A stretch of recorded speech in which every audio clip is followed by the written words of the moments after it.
All right, welcome everybody back to the show. Every Monday is a Super Monday here on the Big Douglas Show. And the co-host today is George Carmi from Full Press Coverage Commanders. George, how are you today? Doing very well today. How you doing? Great. And from The Athletic, our guest today is Mike Sando. Mike, what's happening? Hey, not too much. Thanks for having me on. Nothing to talk about. I Uh, know it's NFL off season. Quiet. on Mondays, Mike, we start with the birthday gang. I will read out some celebrity names that have birthdays this week, and you and George will try to get as close to their age that they will become as possible. Oh man, this will be great because I will be so exposed for having been so tunnel vision on NFL for so long. I don't even know anything in pop culture. It's ridiculous. So let's see here. We'll work together on this. We got this. We got this. Yeah. William Shatner has a birthday Geez. this week. Okay. William Shatner. George, let's go ahead and start with you. Take a guess on how old William is. Man, I want to be accurate but not disrespectful at the same time. So I'm thinking more. That's going to be difficult to do, but I think I've got an age in my mind. Yeah. I don't know if it's too young or too old. I'm gonna go for 68. Is that too old? Oh that's yeah. not old You're enough not at all. involved. I'm gonna say he's 82. I would guess. Oh, okay. William Shatner turns 92 this week. Wow, I'm way off. Okay. 92 for the captain. I was trying to think. I was guessing, okay, great, maybe though. like I was thinking 1970 Star Trek stuff's going on. I'm thinking he's at least 30, but he was 40 in 1970. That's unbelievable. Wow. Okay, I didn't realize that. Okay, there you go. Good context. Bob Costas has a birthday this week. Bob Costas. Mike, let's start with you on this one. Let's say that Bob Costas is 70 years old. You're close. Oh wow. Okay. He looks great for around that time. I'll Might be a go. little younger. I'll go 68. I'll try that one more time. 68 years old. How do we do? Yeah. 71. He is 70. He'll be turning 71. So, Mike, you were right on that thing. I was thinking I might be a year too high because he does look good, but he's been around a long time. Laz Alonso, Super Commander fan. Laz Alonso from The Boys, the Amazon show. I'll start off with this one. I'd say somewhere in the 30s. Maybe I'm looking at Doug's eyes, see if I'm on the right path. I'd say 36. How about that? Okay, I'll take the under and say 32. Laz Alonso turns 49 this week. Okay. Wow. 49. Okay, good Looks for you, buddy. fantastic. Yeah, good for him. Right? Carrie Russell from the a ton of stuff the Americans you might remember her from. And I think she's in this new Cocaine Bear or whatever it is. A really, artistic film right there as well. I'm thinking she's got to be in her mid 40s. I'd do 44. All right, I'll go. Oh, so you've been going too low. I've been too low. So yeah, that's I'll just say 49. Let's go 49. Sorry if that's insulting. 47. 47. Okay, right in the middle. Okay, cool. Fantastic. And we'll wrap with Cole Hauser. You familiar with Cole Hauser? He's the bearded guy from Yellowstone.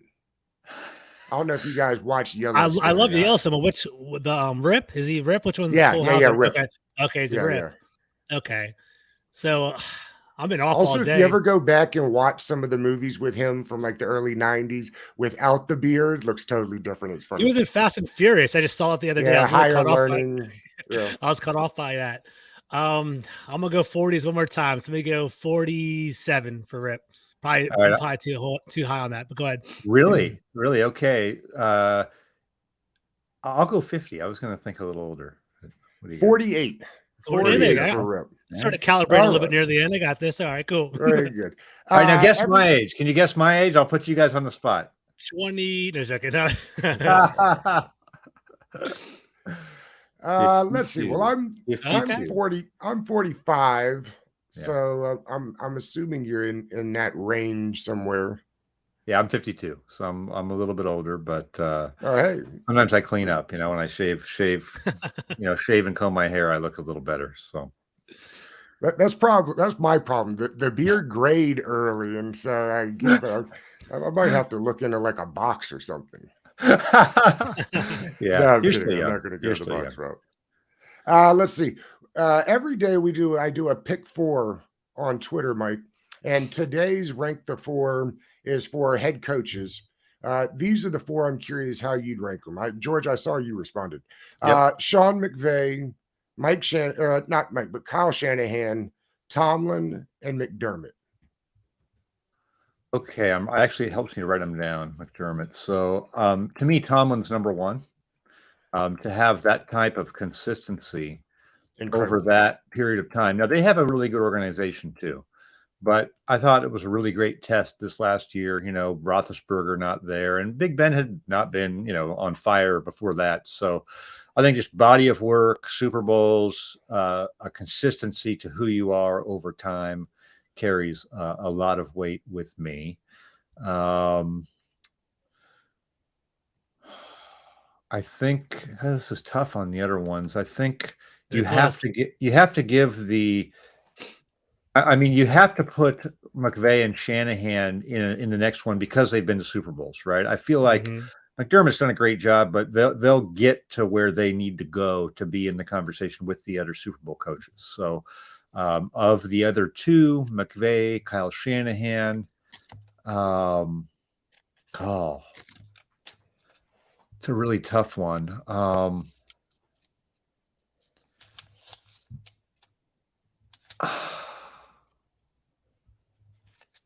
I might say that Kyle Shanahan is just so elite as a caller that he might. I was trying to think of it this way, like who would I take, like in a game or something like that. It's an interesting one there. I guess you do Kyle Shanahan. That's just tough. I mean, we've got people that are so close together. I'd hate to someone to say, please don't tweet out Sando says McDermott's the last of these four, because it's tough. It is hard. I think that is a tough one. What would the order that you guys would go? I had Tomlin one. I think it's amazing how many people didn't have Tomlin one. It's a recency on the list, and there's a lot for granted. I agree. You get, after a while, you get measured against yourself. It's like, think of it this way. That's right. Andy Reid hardly ever wins Coach of the Year because he's just so good. Because the guys who win Coach of the Year go 9-7, or 10-7 now in the longer schedule with a team that was supposed to be under 500. Right? Bill Belichick had to average like 14 or 15 wins to get Coach of the Year. But every year, if you asked who's the best coach, people would have said Belichick or Andy Reid, right? They never win it. So I think for somebody like Tomlin, he's set a bar so high that he has to exceed his own expectation to impress us, right? That's a great point. Like Coach of the Year is almost like a most improved award now. It's like most improved team, sort of, in that regard. Exactly. Yeah. I said the same thing as Doug. I said Mike Tomlin because of the consistency, so proven winner year after year. I went with Kyle Shanahan number 2 to see that innovative offensive mind. McVay's right there with him, and then McDermott.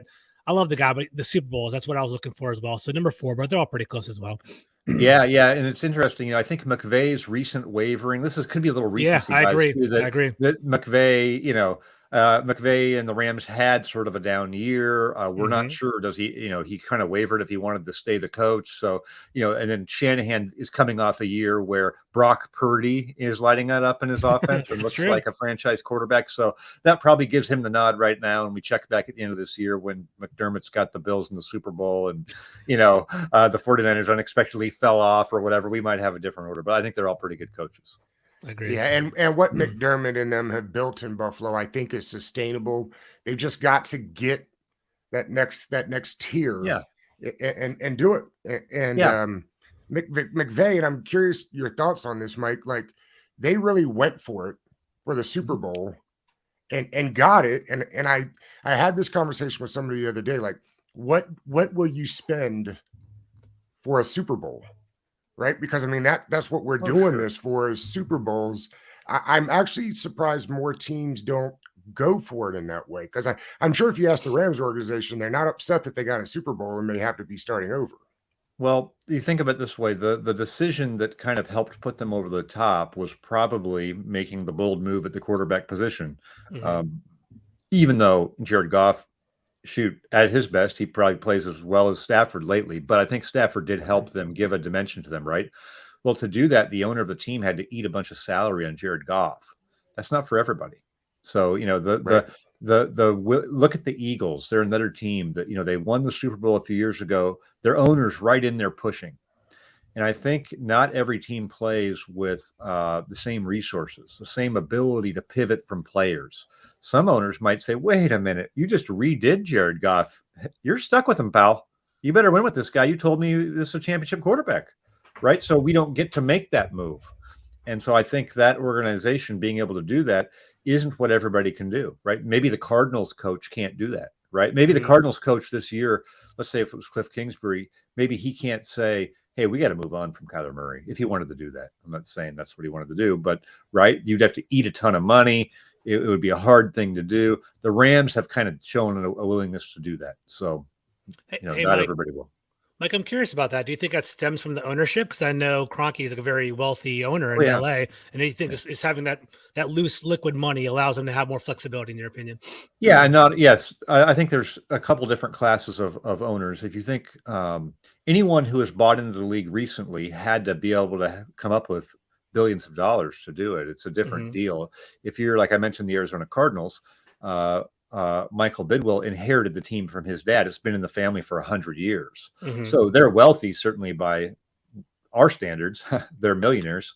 Maybe their net worth's $1 billion. I don't know, but they didn't come into it like David Tepper or the Waltons in Denver, where they've got a lot of zeros on there that they've made recently.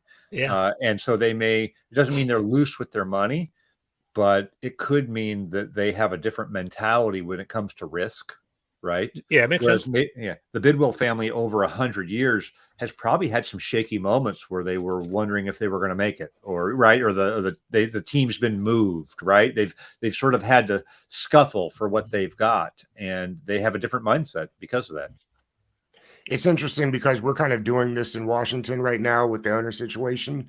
I saw something today. It's at least 2, if not the last 3 new NFL owners had all previously had some minority stake in the Steelers.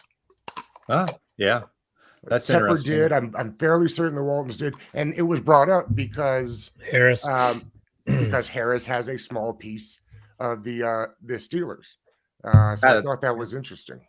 That's interesting. It is interesting. And, obviously money at the end of the day is a big deal, but to get into this club, it probably helps to have people that are allies that trust you. Right. And especially think of how the Daniel Snyder situation has put the league at some risk. Right. Yeah. So you would sure think that they would be saying, look, all right, there's 32 people in here. It's really critical that everyone's going to kind of play ball with us. Right. So anyone who comes in is going to have to be able to afford the money, right? Whatever it's going to be, many billions. What is it? $5, $6, $7 billion, right? The team could be 6.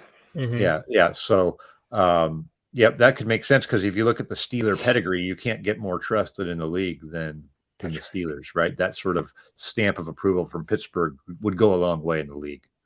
Mike, will they have to change? Do you think at some point they'll change the 30% threshold?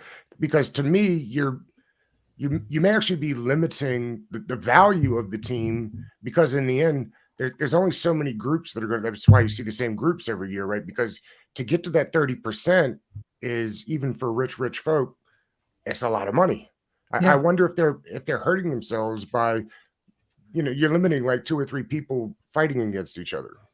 Maybe that's what they want, though, is a limited crowd. I don't know that for sure. It's an interesting question. Like, I'll be heading to the league meetings here in the owners' meetings next week. So that's an interesting one. That's not something I've really thought a lot about, right? The percentage threshold, because it's so unusual. It's rare that these things happen, or we even really analyze them so much. So I don't know the answer to that. I think it's an interesting question, but it's going to probably lead to. It's the only league that has it. Yeah. Which is it's also the most expensive franchises too, right? I mean, so getting the people with the real big money just changes the complexion of the league and leads to those gaps between those teams that are family run for so long. There's fewer of those. You were mentioning the league meetings here coming up, and I'm curious, Mike. One of the things I've been having a hard time understanding, and it comes to light with this Lamar Jackson situation, is why the NFLPA hasn't been able to get more headway on these fully guaranteed contracts. even if they set it so that, you're only doing 3 years at a time, I really thought when Kirk got his that we'd be moving in that direction, and really we haven't moved in that direction. And in fact, the next guy that got a fully guaranteed contract in Cleveland, you know, the league's mad about it. They're very upset about this, and I get why they're upset about it. But it surprises me when people look at Lamar like, we turned down a lot of money. Well, why wouldn't he want it all guaranteed if that's the direction we're headed? Yeah, it may not be the direction. I mean, we're headed to more of a direction of a lot of these owners being able to afford that. Because, and then I think we're heading in a direction of, it's interesting on the player front. I think players have I think the mentality of players has evolved too, kind of away from the old days of, hey, I'll run through a wall for anyone, or the power dynamic is such that you basically have to do whatever the coach says, right? That's how a lot of people came up, right? That's how the game was. And I think that people, I think especially the current generation is much more mindful of like, wait, do I really want to do this? I don't have to do this, right? Of assessing and really thinking about it instead of just accepting the way that it's always been. So I do think that has led to willingness by more players to either walk away from the game or bet on themselves, do things like that instead of sort of living in that dynamic of fear that I think the league has had over players traditionally, right? Oh man, I better keep my mouth shut and do whatever I want to do because I don't want to lose this job, right? That's been the mentality. So I think some of those things have changed, but in the end, at the bargaining table, the league has such a great advantage with only 32 owners to keep unified. And those owners increasingly are all billionaires. So they can sort of wait out a couple missed paychecks if they need to break the players, right? And so in the end, they end up getting some of those dynamics, in their favor in terms of how much of a deal is guaranteed and all that. Even the rule, I'm sure heard of the funding rule, right? Where the team has to fund, meaning like Deshaun Watson's contract has 200 and whatever million guaranteed. Or an escrow. Yeah, the owner of the team has to put like $160 million in escrow in a separate side account to quote unquote fund that contract. Well, that's a league rule. It's not like, that's a league rule that deters you from wanting to do that, to do a fully guaranteed deal, right? In an era when most of these teams aren't going to run out of money. You're not going to default and not be able to pay somebody in a couple of years, right? So it's kind of interesting, these mechanisms that are in there. And I think you're reminded that, people that have a ton of money aren't necessarily always looser with it, right? That's not how they got that way, right? So you and I might feel like, oh, if I won the Powerball, I'm giving $1 million to my buddy Joe. I'm giving $5 million. That's not how these guys do it, right? They can't. Yeah, that's not their mentality. So, and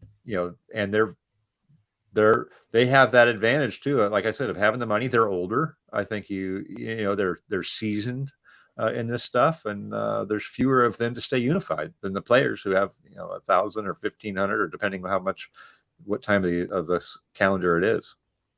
And then, Mike, follow-up question to that. I know this is a hypothetical question, so we won't hold you to it. For one, when does the NFLPA agreement end, the next collective bargaining agreement end? And then potentially, do you think that the players will really start pushing for guaranteed contracts like holistically across the board? And is that even feasible, in your opinion? Yeah, so they enter into, I think, 10-year agreements. So we're early on, right? They did one in 2011. That's what I thought. Came up, was renegotiated. So I think they ratified through the 2030 season. So that would have been done. That would have been done in 2020. Because remember, it was just started the pandemic, I think, wasn't it? Mm-hmm. Right around there. Yep. So yeah, so they lock it in for a long time. That will be interesting. Let's just see what the complexion of ownership is 10 years from now. What do those revenues look like, right? They just keep growing and growing for the league. It's fascinating to me how that happens. It's just amazing when you think about it. And we're evolving into obviously different types of TV deals with different ways to watch the games, different fan experiences. Gambling's now a big part of it, and probably not going to become a smaller part of it, right? That gambling's now mainstream pretty much, but it's not even as mainstream as it's going to be.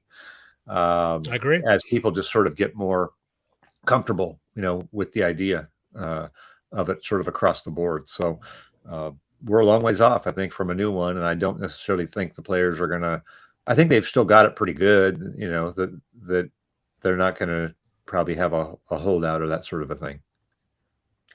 With Lamar Jackson, is this one of those? How do you see from the Ravens standpoint? Have they played this thing right, or have they totally blown this?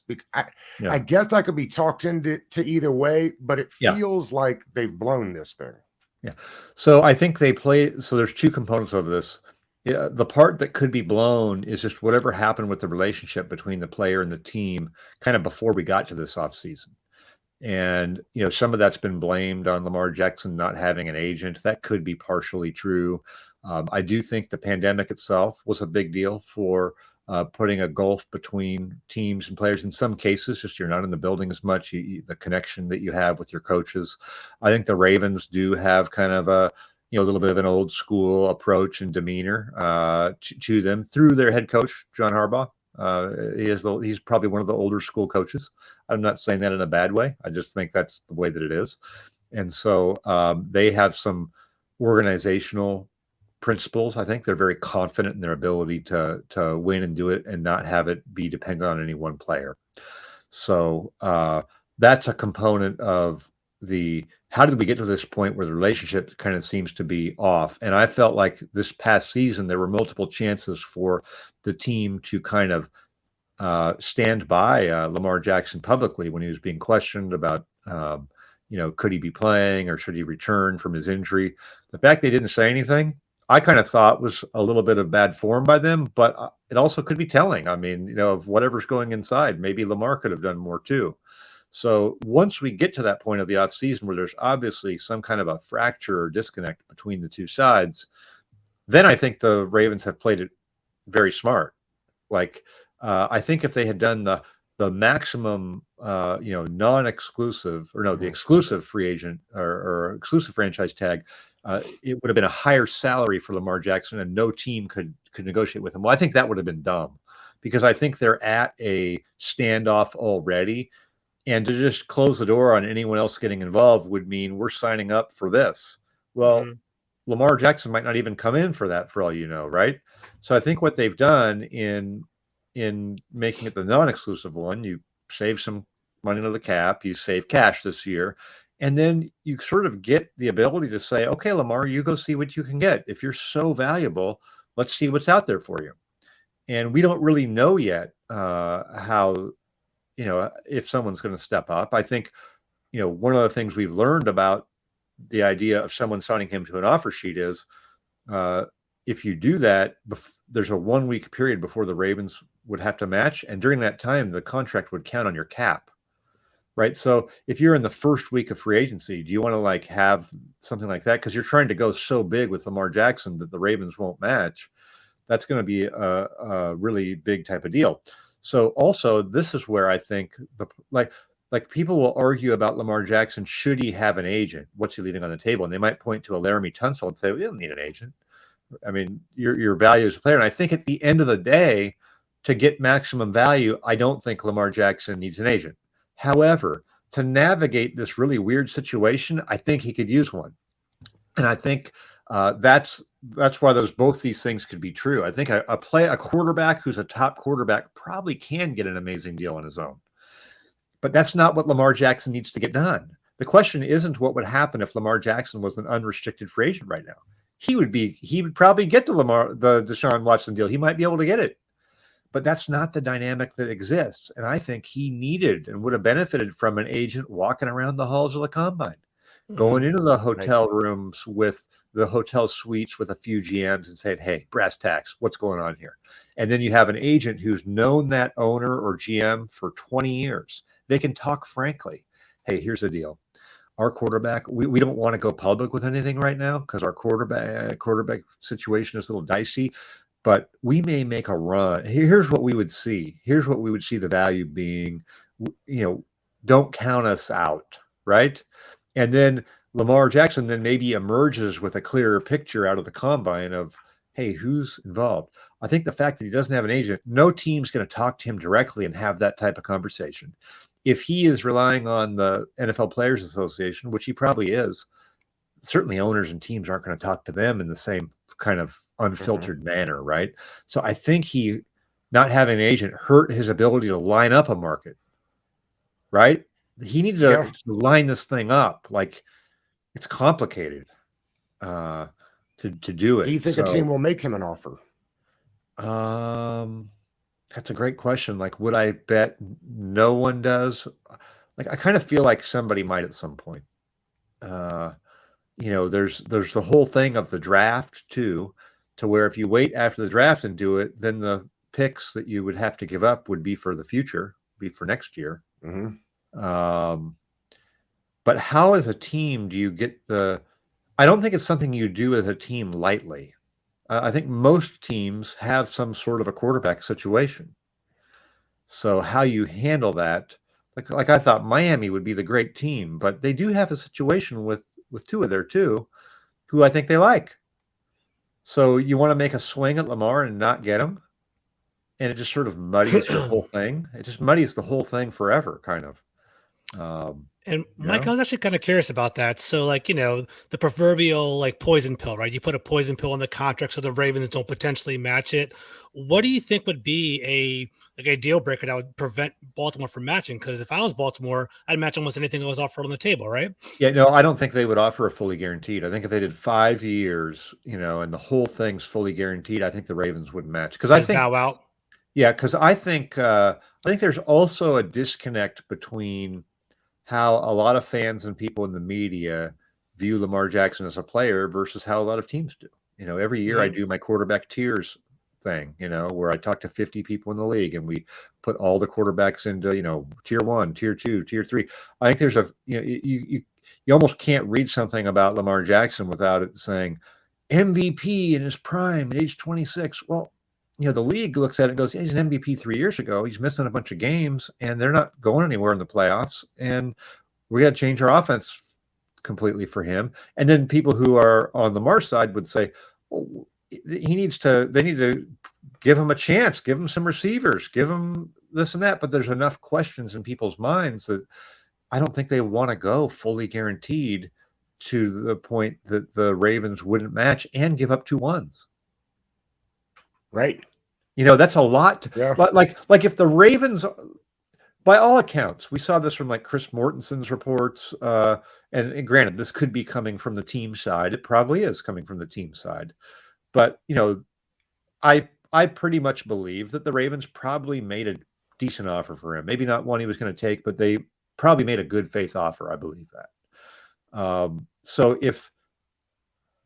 if they are only willing to go a certain point, why would another team want to go farther than that and give 2 number 1s? Would the Ravens do a deal with him and give up their next 2 1s? Would they do that? Right. No way. Right. No way. Right. So why would another team? Yeah. And then, Mike, to add on to that, just curious, it comes up in our conversations often in DC. It's only 2 first-round picks. There isn't negotiations at all. They can't escalate that and ask for 3 first-round picks or additional players or anything like that. Or is it only 2 first-round picks? That gets a little bit complicated. I think there's some gray area in that because like the way it's set up. There's this mechanism for, hey, you sign an offer sheet, and then if you don't match, you get 2 number 1s. Mm-hmm. So I think there would be some people who would say, no, you got to stick to that, right? That could be some people at the PA, whatever. That's what it is. Then, what would happen though if he were to sign a tender and agree? Then could you work on a trade from there, and the new team does the deal? Like, I'm not 100% sure exactly how all of those mechanics would play out. But that's why you need an agent, right? to figure all that stuff out. But I've even talked to people in front offices who were like not 100% sure exactly how easy it would be to go beyond the 2 number 1s with it set up the way it is now, with this kind of clear-cut, non-exclusive language in the CBA. So even that's a little interesting. I would like some clarity actually on that from the PA. Thanks. Let's switch from one quarterback to another. Let's do a little bit about the curious case of Aaron Rodgers. This is so odd. Everybody knows he wants to go to the Jets. Maybe we'll only go to the Jets. Everybody knows that the Packers doesn't want him anymore and would like to move on. It's has Rodgers tanked his own value and make this extremely hard for the Jets? I mean, it's so crazy because last year it felt like teams would line up to spend 2 firsts on a guy who's been the MVP 2 out of the last 3 years.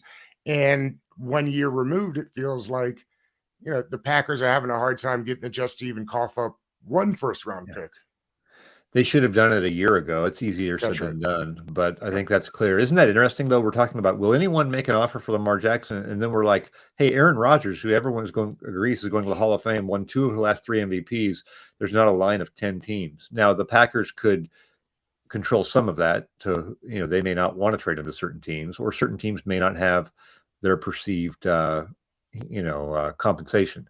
I think the solution to this is to have some sort of a conditional component with picks that you would get next year or the year after, because I think we need to see what he goes and does with the Jets. What if he retires after 8 games next year, right? What if he retires after 1 year, right? What if he signs a 4-year extension with them and goes to the next 2 Super Bowls? Those are all things to me that affect the value of it, and that can't be determined as well now for a player at his age and his point of his career. So if I'm the Packers, I just want to be protected so that we don't look like idiots in a year if he just has a great rebirth and plays 5 more years. I want to get compensated for that. But if I'm the Jets, I don't want to pay for that when I don't know I'm getting that. We don't know. We know we're getting Aaron Rodgers, who's going to be good for a year, probably. That's what we know. So that's worth something. I think they have to get something now. And I would think eventually, that both sides would just want to get something done, just move on, get it done, and realize that you're not going to get them for free, and you're also not going to get 2 number ones in the next 2 years, probably for him either.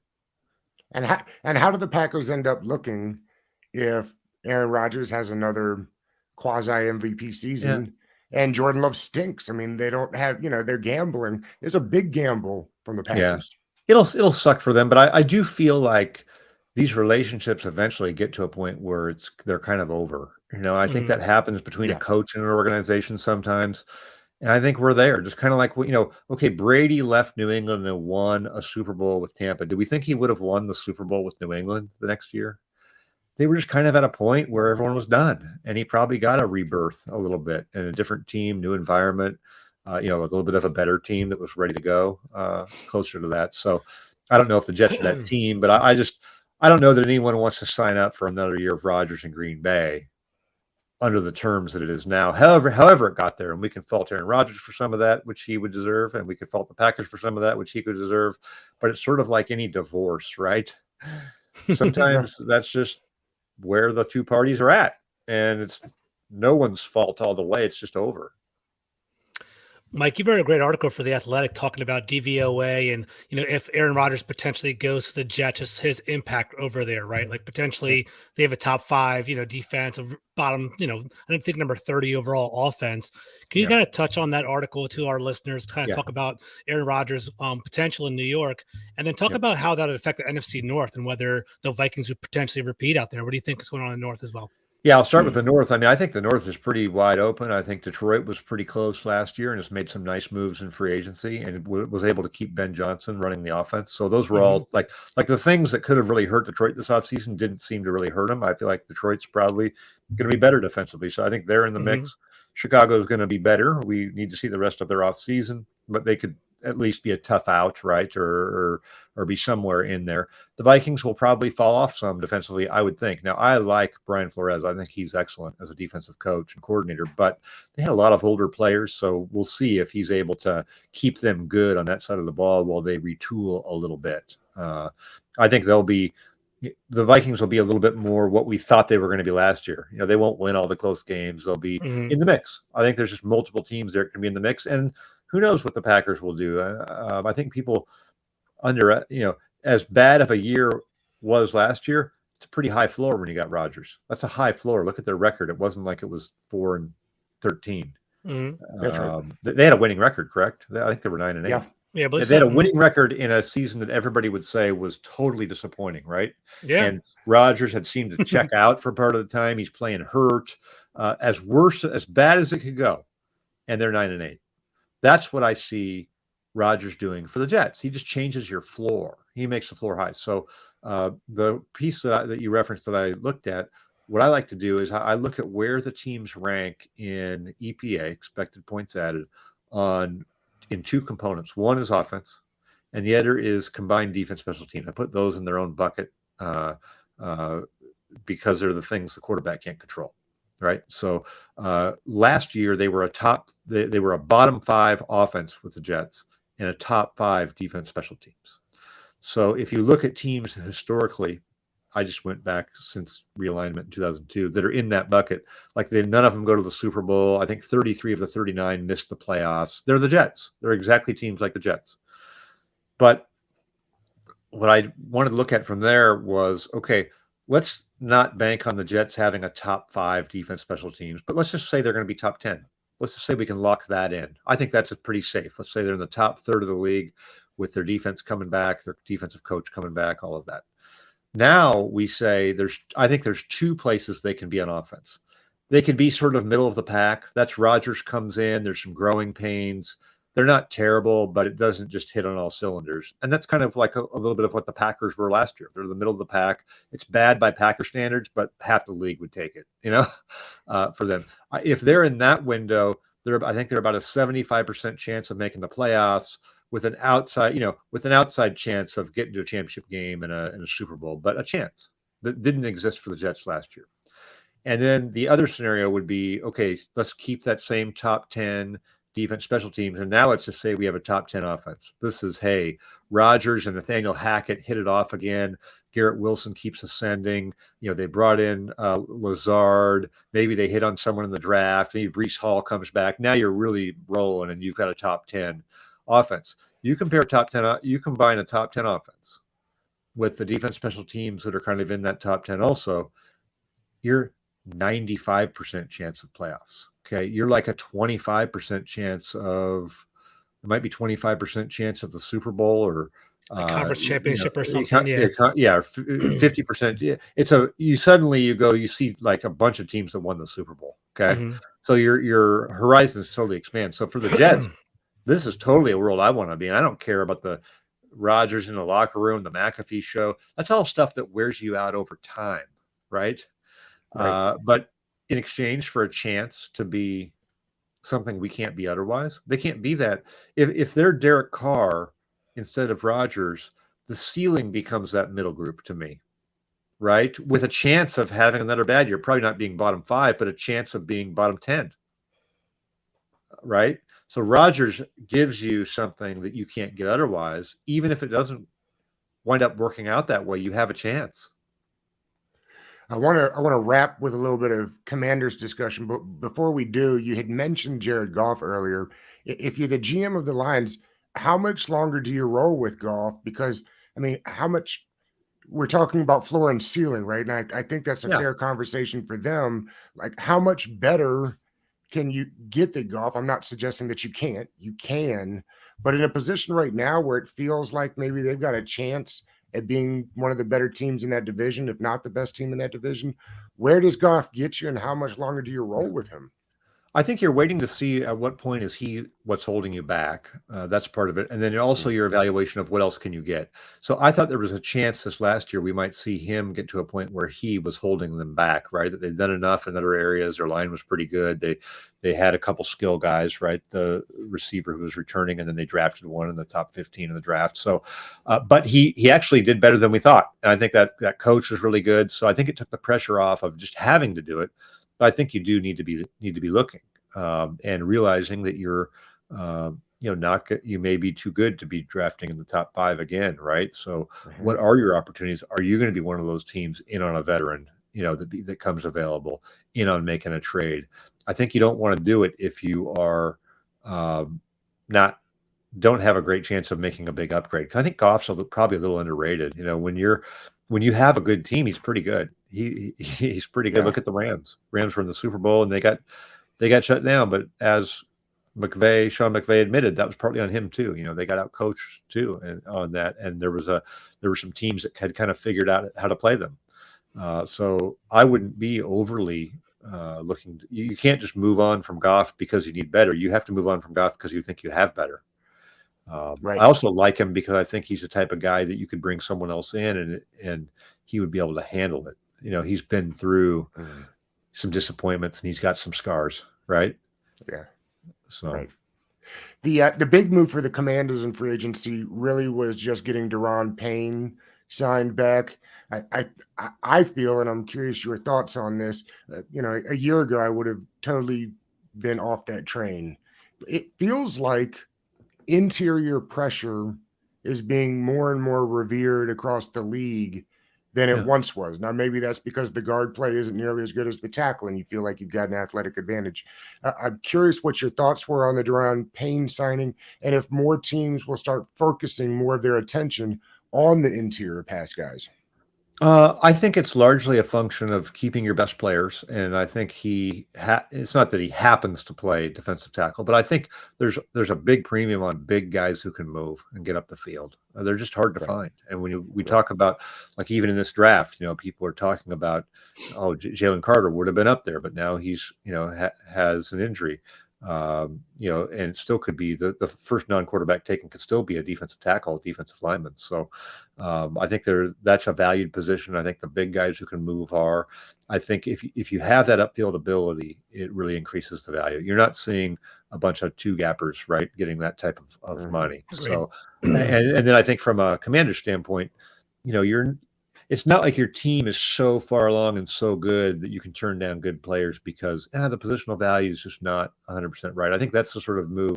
You have to have that in mind, but at this point, you have to just try to not be losing your better players, right? So and I believe in rewarding your own guys that do well too. You're showing your locker room, when you make a couple of, they've made a couple of those moves on offense too. They didn't make one on the offensive line. They made one at wide receiver. I think that can be important too. Just identifying who we want to reward and hold up to the rest of the team. Agreed. And I guess, Mike, to touch on that, how do you view the whole landscape of the NFC East? The Philadelphia Eagles obviously made it to the Super Bowl last year. A lot of free agents are walking out the door, signing with other teams. The Giants added Darren Waller. The Cowboys have added Brendan Cooks and various other players, Stephon Gilmore. Who do you think is the favorite to kind of, after 1 week of free agency moving into next year? And how do you think the NFC East is shaping up? I will probably still lean towards Philly. I really like Jalen Hurts. I think he's the best quarterback in the division right now. I been a little disappointed in it feels like Dak Prescott's leveled off a little bit. I was kind of thinking he might be, climbing up, and we'll see. They've made a move at wide receiver that could help them with Brandon Cooks, and maybe he'll look how he was kind of looking a little bit before, and he's also a little bit further removed from injuries. But I definitely have to give the edge to the Eagles from an organizational standpoint. I think it starts with the owner. I think they've got, the best owner in the division, one of the best owners in the NFL, and Jeffrey Lurie, who, like we mentioned before, been to the Super Bowl, still pushing. Right. They're back in there, different coach, different quarterback, whatever. They're just always sort of moving, willing to spend money. They ate the Carson Wentz contract, right? Because they're just ready to get better. And I feel like with Jalen Hurts, the move he made, they have some coaching turnover, but I'll just bet on them.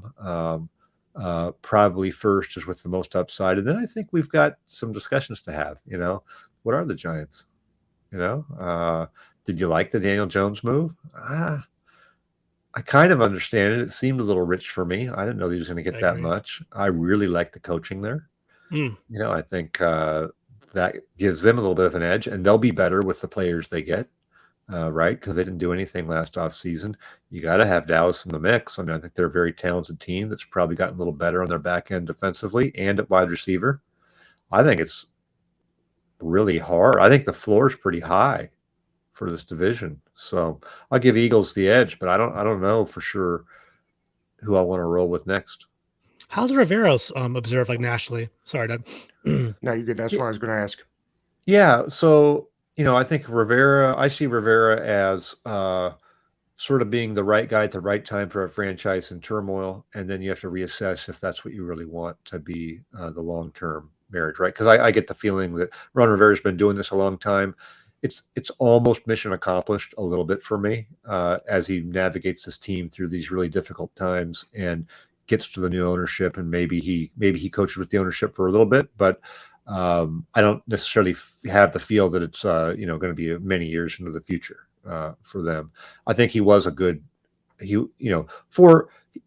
was good he was the right guy at the right time for them, right? And then don't you feel as you go along, okay, can we get this or that, right? Is there a different style approach? Elevator kind of thing. I understand. Yeah, exactly. For the longer term. So we'll see. We'll see how well they do this year. We'll see what happens with the ownership change. We'll see what he wants to do. I think that's a big part of it too. But I do think he's on the back nine of his coaching career. Does a lot of things, charity and that type of stuff that I think are important to him, and he'll have other things he'll want to do at a certain point. I'm not saying this now, but I think we're closer to it. Well, he's one of only two guys. I think it's just him and Belichick at this point that are the head coach and the head of football ops. I mean, I know he has hired a couple of different GMs for the team, but do you think maybe he's better at this point being the head of football ops and maybe finding a new head coach? I'd rather have him be the coach and have someone who's have an independent voice. I think he's a coach, and then I would like to have somebody to not let him have all the power. I think that's a hard thing to do.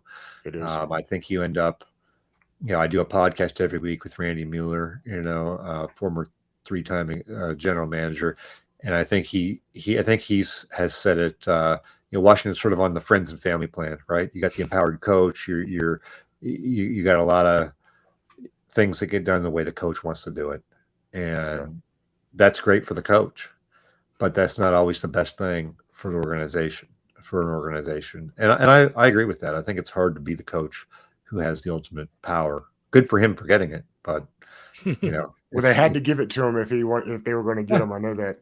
Yeah, and that's what we talked about. They were in a tough spot, so they got him at the right time. And it's not like they've been horrific. So you have been a Hall of Fame voter. Are you still a Hall of Fame voter? Yeah, I love it. Are we going to get Brian Mitchell in there? We didn't get we ran out of time for Joe. I don't know how Joe Jacoby didn't get in, but I know. Will we get Brian in? Well, it seems like it's a tough path for people who've done a lot of their work on special teams, and I think that's because they are up against somebody who might have 200 sacks or 150 sacks, right? How do you compare those two things? Even Devin Hester, who I think was a complete game changer, game wrecker, number 1 or 2 game plan consideration every week for every time anybody played the Bears. I mean, it's hard to have a bigger effect on the other team.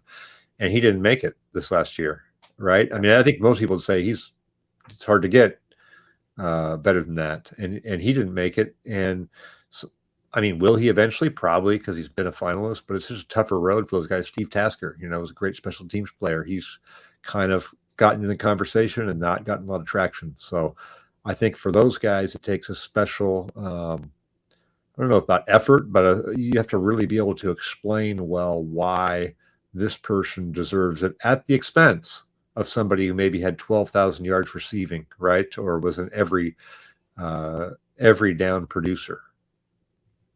Let's just get you out of here on this one, Mike. I know you're going to the owners' meetings coming up. Is there anything particular that you'll be looking for while you're there? Well, there's a bunch of rules proposals. There's about 9 proposals that are up. Some of them are rather almost silly, like, hey, can we use the number 0 for jerseys? Was one the Eagles put in, but there's 4 or 5 or 6 of them that have to do with replay. I think that's interesting. I hate the way the league really handles replay. It feels like it's very reactionary to, hey, our team got screwed this year. Can we change this rule? Remember the Sean Payton rule on pass interference, all of that. So I'm kind of interested in how all of that shakes out. Don't have always a ton of faith in the process for that. For me, it's mostly I like to go there because I like to network and see people and meet new people and that sort of thing. And what should our listeners be looking at? You got anything coming up in the works, articles, or what's the topic? Podcast? Well, at The Athletic, we've been doing kind of reactions a couple times a week to some of the signings. So we may have a roundtable this week, depending on what happens. I recently wrote that Aaron Rodgers one that you talked about. You can find that on The Athletic. Randy Mueller and I do the Football GM podcast, which is part of The Athletic Football Show. We'll record that, I believe, on Wednesday. I think it goes up midnight that night, Eastern time. And so you can look for that. Mike, we appreciate your time today, man. We learned some stuff and had a lot of fun for sure. Hey, Definitely thank appreciate you. it. Thank you. Yeah, appreciate it. And George, I'll see you Monday. Sounds good. Thanks, Mike. I appreciate everything, man. Yep, That was awesome. absolutely. Let me know. You tag me when you put the link out or whatever. I'll give it a ride. We'll do Sounds it. good. Thanks, Thanks, man.